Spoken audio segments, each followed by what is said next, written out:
మైలవరం నియోజకవర్గంలో కొండపల్లి పట్టణం మున్సిపాలిటీస్లో ఈ గృహ నిర్మాణం ఏ విధంగా జరుగుతుంది, దీంట్లో సమస్యలు ఏమిటి తెలుసుకోవడానికి ఇక్కడ రావడం జరిగింది.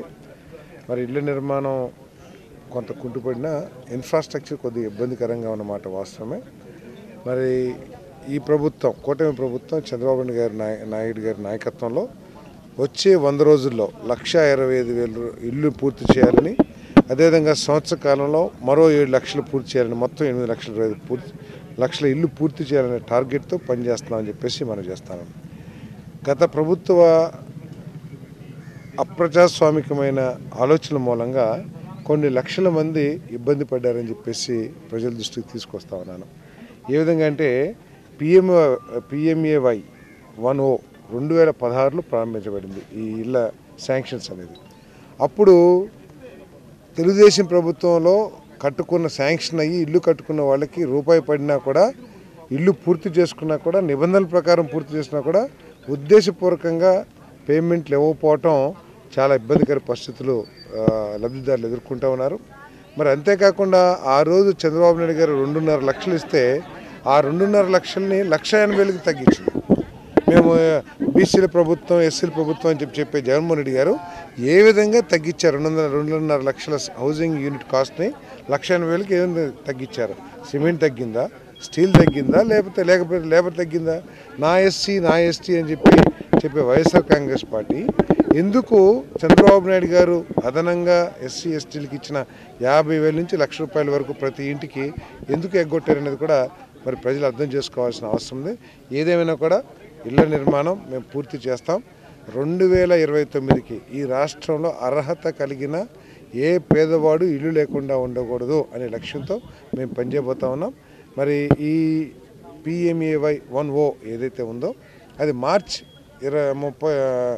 2025కి పూర్తి కాబడుతుంది. ఎన్ని లక్షలు ఉన్నాయి సార్? అట్లా 8,25,000, 9 లక్షల దాకా ఉంటాయి. అవి పూర్తి చేయాలనేది మా లక్ష్యం. కొత్త బడ్జెట్లో కొత్త బడ్జెట్లో అంటే నేను చెప్పదలుచుకుంది ఏంటంటే, లబ్ధిదారులు అందరూ కూడా ఇల్లును పూర్తి చేయండి. పూర్తి చేయకపోతే నష్టపోతారు.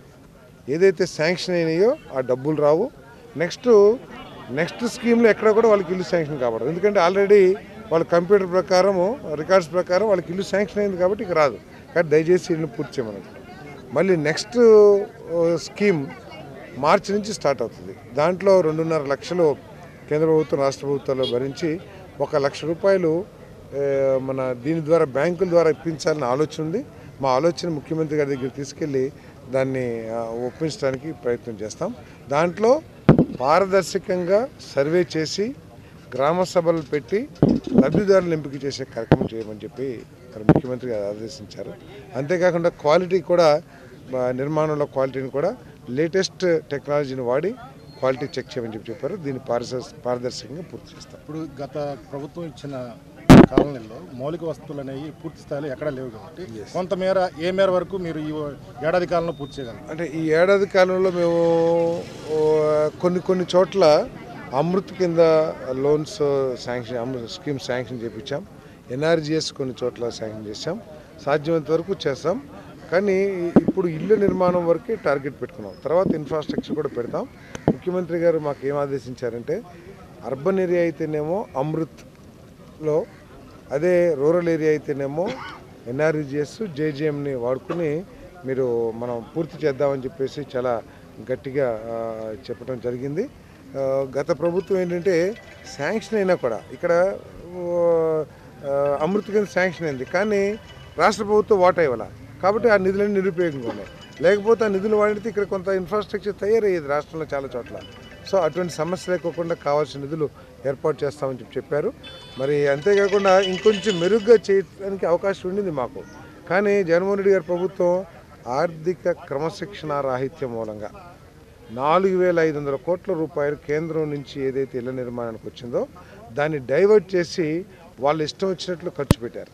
దాని మూలంగా కూడా హౌసింగ్ స్కీమ్ కుంటుపడిందని చెప్పేసి మనం చేస్తాం.